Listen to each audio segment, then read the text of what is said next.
Jusqu'au 29 mai, ils sont 5 candidats en lice pour présider la Banque africaine de développement. 5 personnalités engagées dans une course au soutien et aux alliances. Alors que la compétition s'intensifie, où en sont-ils aujourd'hui? Pour Swaizi Tshabalala, candidate sud-africaine, la campagne se joue en terrain conquis. Profitant de la réunion des ministres des Finances, du G20 et du sommet Finances en commun, elle multiplie les rencontres et bénéficie d'un soutien diplomatique puissant. Pretoria est derrière elle, tout comme l'Algérie et la RDC. Mais un absent de marque, les États-Unis qui boycottent l'événement en raison de tensions diplomatiques avec l'Afrique du Sud. Une situation qui pourrait fragiliser son ascension. De son côté, le Sénégalais Amadou Hod ne chôme pas. Il mise sur son réseau économique et politique pour renforcer sa position. Lors du sommet de l'Union africaine, il a rencontré des entrepreneurs éthiopiens influents et mis en avant la collaboration publique-privée. Le Gabon a déjà annoncé son soutien, ce qui affaiblit un autre candidat, Mahamat Abbas Toli. Mais le plus gros enjeu reste le Nigeria, premier actionnaire de la BAD qui pourrait être déterminant dans cette course.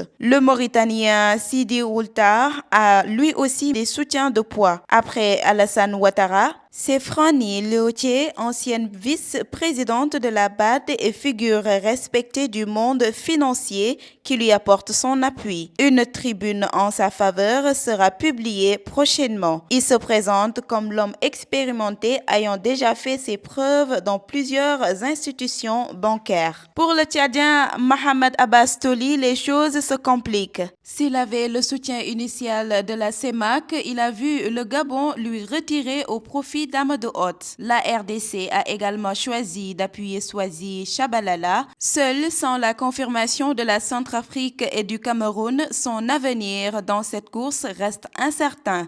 Mais tout n'est pas perdu. Enfin, Samuel Membo, le candidat zambien, poursuit une campagne mondiale. Son message: l'Afrique doit agir vite et stratégiquement pour son développement. Soutenu par la SADC, le commissaire, il doit cependant composer avec la candidature de Swaizi Tshabalala qui divise la région. Son positionnement entre technocrates et hommes de terrain pourrait toutefois faire la différence. Le décompte est lancé, chacun affine ses stratégies, multiplie les rencontres et cherche à sécuriser des voix. D'ici le 29 mai, chaque soutien comptera. Une élection cruciale pour l'avenir de la Banque africaine de développement. Qui l'emportera? Réponse dans quelques mois.